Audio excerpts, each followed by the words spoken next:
Dear students, welcome to Adishri Chemistry. Today we are going to discuss the lesson 5 of class 12 NCERT syllabus, that is surface chemistry. Surface chemistry deals with the phenomena which occur at surface or interface. Surface ಅಲ್ಲಿ ಅಥವಾ ಎರಡು phases ನಡುವೆ ಬರೋ ಇಂಟರ್ಫೇಸಲ್ಲಿ ಯಾವ ರೀತಿಯ ಫೆನೋಮೆನಾ ನಡೀತವೆ ಅನ್ನೋದ್ರ ಬಗ್ಗೆ ನಾವು ಸರ್ಫೇಸ್ ಕೆಮಿಸ್ಟ್ರಿಯಲ್ಲಿ ಸ್ಟಡಿ ಮಾಡ್ತಾ ಇದ್ದೇವೆ. Then what is surface? Okay, surface means outer layer of anything. Okay, ಮೇಲ್ಮೈ. ಈಗ skin is surface of our body. Yes, ಇದು ನಮ್ಮ ಅಟ್ಮಾಸ್ಫಿಯರಿಂದ ನಮ್ಮ ಇಂಟರ್ನಲ್ ಆರ್ಗನ್ಸ್ ನಡುವೆ ಇರುವ ಒಂದು outer layer. This is surface of human body. ಅದೇ ರೀತಿ ಯಾವುದೇ ವಸ್ತುವಿನ, ಅದು ಸಾಲಿಡ್ ಆಗಿರ್ಬೋದು, ಲಿಕ್ವಿಡ್ ಆಗಿರ್ಬೋದು, ಗ್ಯಾಸ್ ಆಗಿರ್ಬೋದು, ಔಟರ್ ಲೇಯರ್, ಎಸ್, ಅದನ್ನು ನಾವು ಸರ್ಫೇಸ್ ಅಂತ ಕರಿತೇವೆ. Consider water. Okay, water outer layer which separates atmosphere and water, that is called surface or interface.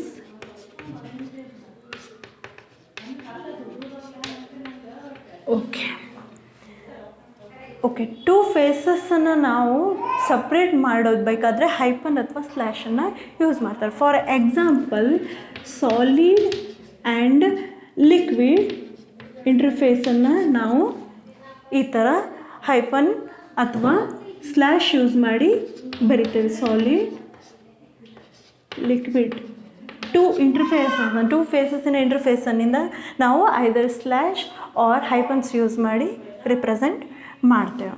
And one important thing is gas do not have any interface. ಯಾಕಂತಂದರೆ gases completely visible ಆಗಿರ್ತವೆ, so ಅದ್ರ ನಡುವೆ ಯಾವುದೇ interface ಇರೋದಿಲ್ಲ.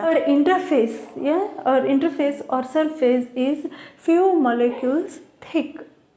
Okay, this is outer layer of any phase, but it is few molecules thick. Let's study. Okay, ಒಂದು glass ಅಥವಾ ಬೀಕರಲ್ಲಿ water ಮತ್ತು ಆಯಿಲನ್ನು ತೊಗೊಂಡಿದ್ದೇವೆ. ಹೈಯರ್ ಡೆನ್ಸಿಟಿ ಇರೋದ್ರಿಂದ ವಾಟರ್ ಲೋವರ್ ಲೇಯರ್ ಆಗುತ್ತೆ, ಲೋವರ್ ಡೆನ್ಸಿಟಿ ಇರೋದ್ರಿಂದ ಆಯಿಲ್ ಅಪ್ಪರ್ ಲೇಯರ್ ಆಗುತ್ತೆ. Correct?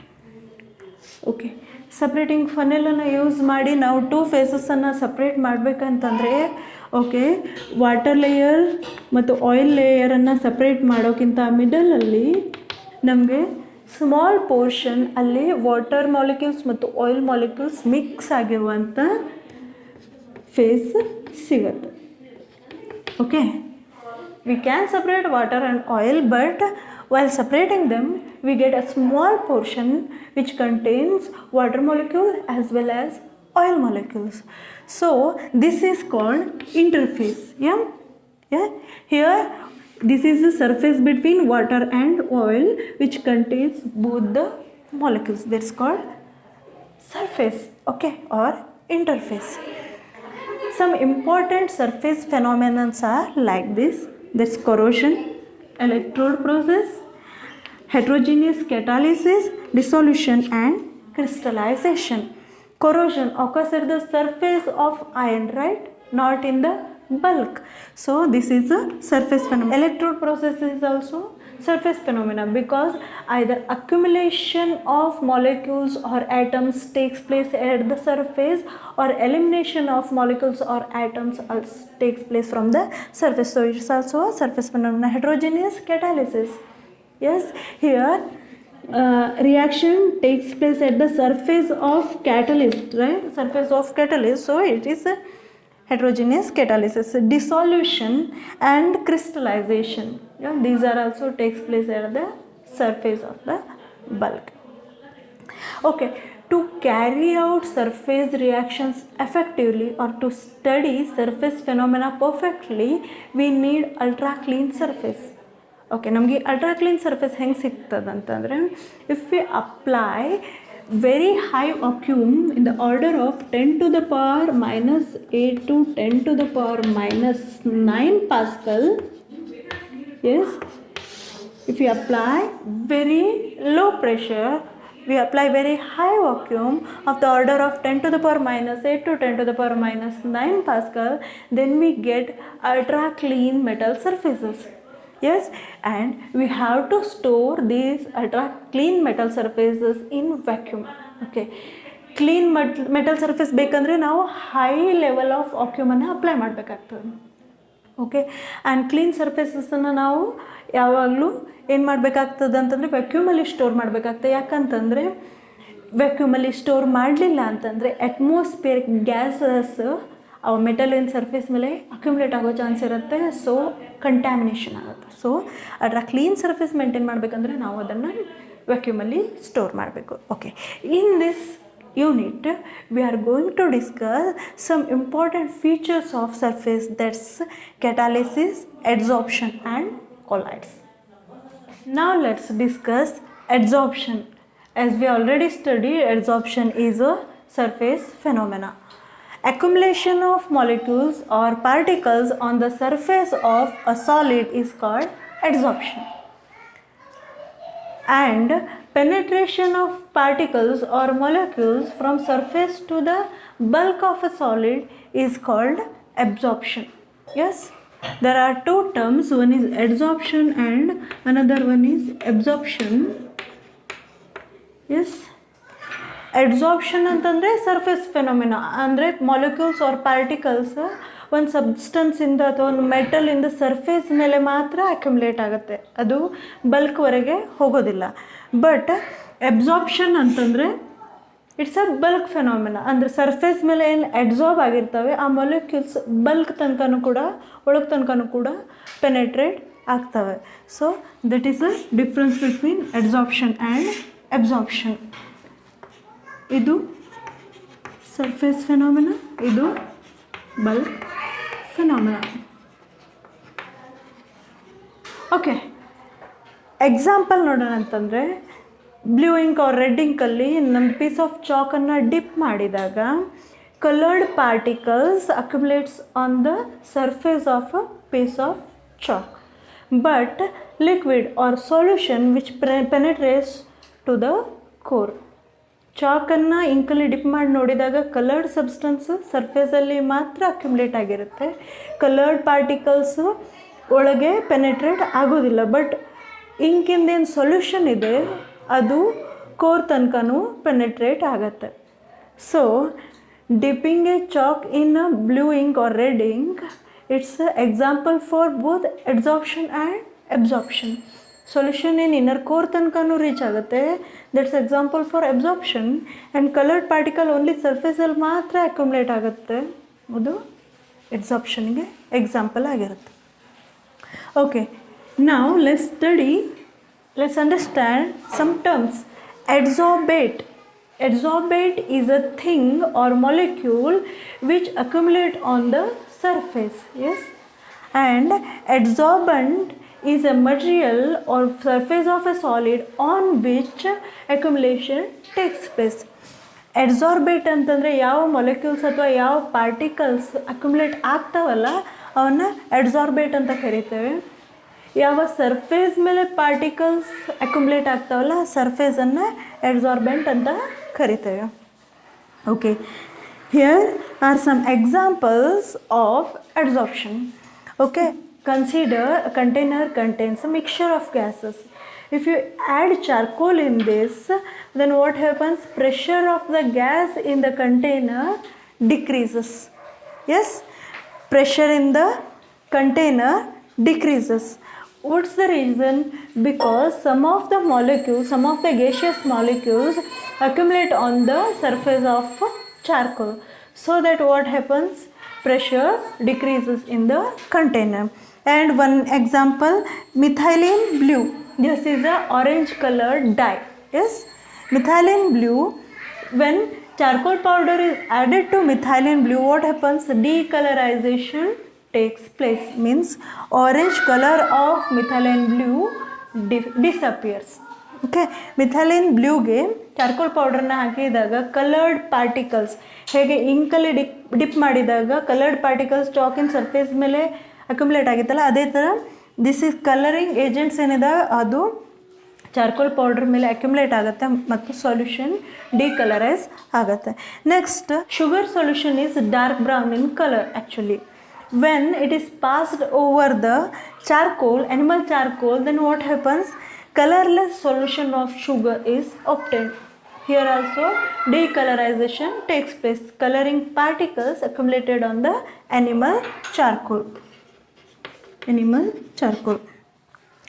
Next, air becomes dry in the presence of silica gel. Yes, in the presence of silica gel, air becomes dry because water molecules which are present in the air is absorbed by the silica gel on its surface. These are some real examples of adsorption. Let's study mechanism of adsorption. Adsorption depends on two factors. First one is surface particle of the adsorbent are not in the same environment. Means consider a system. Yes, consider a system. This has surface. Yes, surface. Okay, these are particles in the system. Okay, these are particles in the system. Here, particles which are present in bulk, which have balanced force. Different kind of force are acting on the particle. Yes, different kinds of force are acting on the particle, but in the bulk what happens, the forces which are acting on the particles are balanced, but surface particles are not surrounded by the same particles all around, so unbalanced force is acting on the surface particles. ಏನಾಗುತ್ತೆ, okay, ಒಂದು ಸಿಸ್ಟಮನ್ನು ತಗೊಂಡ್ರೆ ಅದರಲ್ಲಿ different particles ಇರುತ್ತೆ. Okay, ನಾವು surface ಪಾರ್ಟಿಕಲ್ಸನ್ನು ಮತ್ತು bulk ಪಾರ್ಟಿಕಲ್ಸನ್ನು compare ಮಾಡಿದಾಗ ನಮಗೆ ಏನು ಗೊತ್ತಾಗ್ತದೆ ಅಂತಂದರೆ, ಬಲ್ಕ್ನಲ್ಲಿ ಪಾರ್ಟಿಕಲ್ ಮೇಲೆ ಏನು ಫೋರ್ಸ್ ಅಪ್ಲೈ ಆಗ್ತದಲ್ಲ ಅದು ಬ್ಯಾಲೆನ್ಸ್ ಆಗುತ್ತೆ. ಯಾಕಂತಂದರೆ ಆ ಪಾರ್ಟಿಕಲ್ ತನ್ನ ಸುತ್ತಲೂ ಸೇಮ್ ಟೈಪ್ ಆಫ್ ಪಾರ್ಟಿಕಲ್ಸನ್ನು ಹೊಂದಿರುತ್ತೆ. ಸೊ ಏನು ಫೋರ್ಸ್ ಅಪ್ಲೈ ಆಗ್ತದಲ್ಲ ಅದು ಬ್ಯಾಲೆನ್ಸ್ ಆಗುತ್ತೆ. ಬಟ್ ಸರ್ಫೇಸಲ್ಲಿ ಏನಾಗ್ತದೆ ಅಂತಂದರೆ ಆ ಪಾರ್ಟಿಕಲ್ ಓನ್ಲಿ ಡೌನ್ವರ್ಡ್ ಡೈರೆಕ್ಷನಲ್ಲಿ ಮಾತ್ರ ಸೇಮ್ ಟೈಪ್ ಆಫ್ ಪಾರ್ಟಿಕಲ್ಸನ್ನು ಹೊಂದಿದೆ, ಬಟ್ ಅಪ್ವರ್ಡ್ ಡೈರೆಕ್ಷನಲ್ಲಿ ಅಟ್ಮಾಸ್ಫಿಯರ್ ಇದೆ. ಸೊ ಅಟ್ ದಟ್ ಟೈಮ್ ಏನಾಗ್ತದೆ ಅಂತಂದರೆ unbalanced force which pull downwards. Okay, ಏನು ಅನ್ಬ್ಯಾಲೆನ್ಸ್ಡ್ ಫೋರ್ಸ್ ಕ್ರಿಯೇಟ್ ಆಗ್ತದಲ್ಲ ಅದು ಕೆಳಗಿನ ಕಡೆ ಎಳಿತಾ ಇರ್ತದೆ, pulls downward. So what happens, this unbalanced force on the surface which attracts the adsorbate on it.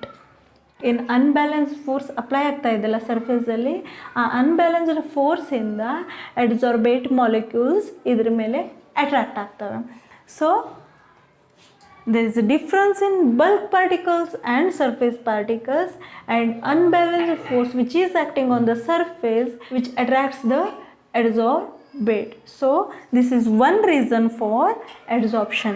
And second one is adsorption is a spontaneous process. Adsorption spontaneous process ಯಾಕಂತ ತಿಳ್ಕೊಳ್ಳೋಣ. Okay, ಯಾವಾಗ ಅಡ್ಸಾರ್ಬೇಟ್ molecules surface ಮೇಲೆ accumulate ಆಗ್ತದಲ್ಲ, so ಆವಾಗ heat release ಆಗುತ್ತೆ. ಯಾಕೆ heat release ಆಗ್ತದೆ ಅಂತಂದರೆ, okay, consider this as A surface and adsorbate particles are accumulated on the surface. Okay, so surface tension ಏನಿರ್ತದೆ, ಡೌನ್ವರ್ಡ್ ಪುಲ್ ಅಂತ ಅಂದ್ವಲ್ಲ, ಸರ್ಫೇಸ್ ಟೆನ್ಷನ್ ಏನಿರ್ತದೆ ಅದು ಕಡಿಮೆ ಆಗತ್ತೆ. ಓಕೆ, ಯಾಕಂತಂದರೆ ಇಲ್ಲಿ ಡೌನ್ವರ್ಡ್ ಪುಲ್ ಎಕ್ಸ್ಪೀರಿಯನ್ಸ್ ಆಗ್ತಾಯಿತ್ತು ಸರ್ಫೇಸ್ ಪಾರ್ಟಿಕಲಲ್ಲಿ. ಯಾವಾಗ ಪಾರ್ಟಿಕಲ್ಸ್ ಸರ್ಫೇಸ್ ಮೇಲೆ ಅಕ್ಯುಮುಲೇಟ್ ಆಗುತ್ತಲ್ಲ, ಸೊ ದೆನ್ ಬ್ಯಾಲೆನ್ಸ್ ಆಗುತ್ತೆ. ಏನು ಅನ್ಬ್ಯಾಲೆನ್ಸ್ಡ್ ಫೋರ್ಸ್ ಇತ್ತಲ್ಲ ಅದು ಬ್ಯಾಲೆನ್ಸ್ ಆಗುತ್ತೆ. ಸೊ ಸರ್ಫೇಸ್ ಟೆನ್ಷನ್ ಕಡಿಮೆ ಆಗುತ್ತೆ.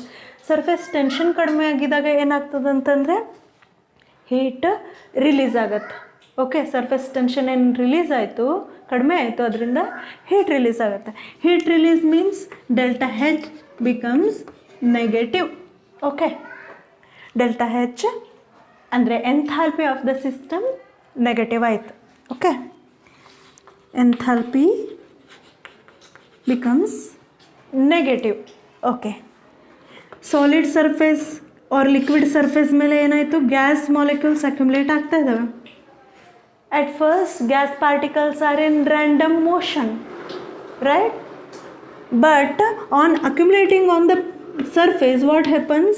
The motion of the particles restricted. Okay, gas particles either liquid surface ಮೇಲೆ ಅಥವಾ ಸಾಲಿಡ್ ಸರ್ಫೇಸ್ ಮೇಲೆ ಅಕ್ಯುಮುಲೇಟ್ ಆಗ್ತಾ ಇದೆ ಅಂತ ತಿಳ್ಕೊಂಡ್ರೆ, ಯಾವಾಗ ಅದು ಬಂದು ಅಕ್ಯುಮುಲೇಟ್ ಆಗುತ್ತೆ ಅದಕ್ಕಿಂತ ಮೊದಲು ಅದು ರ್ಯಾಂಡಮ್ ಮೋಷನನ್ನು ಹೊಂದಿದೆ. ಓಕೆ, ಬಟ್ ಯಾವಾಗ ಅದು ಅಕ್ಯುಮುಲೇಟ್ ಆಯ್ತಲ್ಲ, ಸೊ ಆ ಕೈಂಡ್ ಆಫ್ ಅಟ್ರಾಕ್ಷನ್ ಫೋರ್ಸ್ ಏನು ಅಡ್ಸಾರ್ಬೆಂಟ್ ಮೇಲೆ ಆ್ಯಕ್ಟ್ ಆಗ್ತಾ ಇದೆಯಲ್ಲ, ಅದರಿಂದ the motion of the particle is restricted. ಅದು ಮತ್ತೆ ಮೂವ್ ಆಗಲಿಕ್ಕೆ ಆಗ್ತಾ ಇಲ್ಲ. So delta S becomes negative. Okay, delta S ಕೂಡ ನೆಗೆಟಿವ್ ಆಯಿತು. ಗಿವ್ಸ್ ಫ್ರೀ ಎನರ್ಜಿ ಫಾರ್ಮುಲೇನು delta G is equal to delta H minus T delta S. ಇಲ್ಲೇನಾಗಿದೆ ಅಂತಂದರೆ, negativity of delta H is more than that of delta S. Delta ಹೆಚ್ಚಿನ negativity ಏನು, enthalpy of the ಸಿಸ್ಟಮಿನ negativity ಅದರ delta S ವ್ಯಾಲ್ಯೂಕ್ಕಿಂತ ತುಂಬಾ negative ಇರೋದ್ರಿಂದ ಏನಾಗ್ತದೆ, ನಮ್ಮದು ಡೆಲ್ಟಾ ಜಿ ವ್ಯಾಲ್ಯೂ ಕೂಡ ನೆಗೆಟಿವ್ ಆಗುತ್ತೆ. ಅರ್ಥ ಆಗ್ತಾ ಇದೆ? Delta H value is more negative than that of delta S value. So delta G also becomes negative. So our adsorption process is spontaneous. Delta G value negative ಇತ್ತು ಅಂತಂದರೆ process or reaction spontaneous ಇರುತ್ತೆ, ನಮ್ಗೆ ಗೊತ್ತಿದೆ. So this two factors affects the adsorption.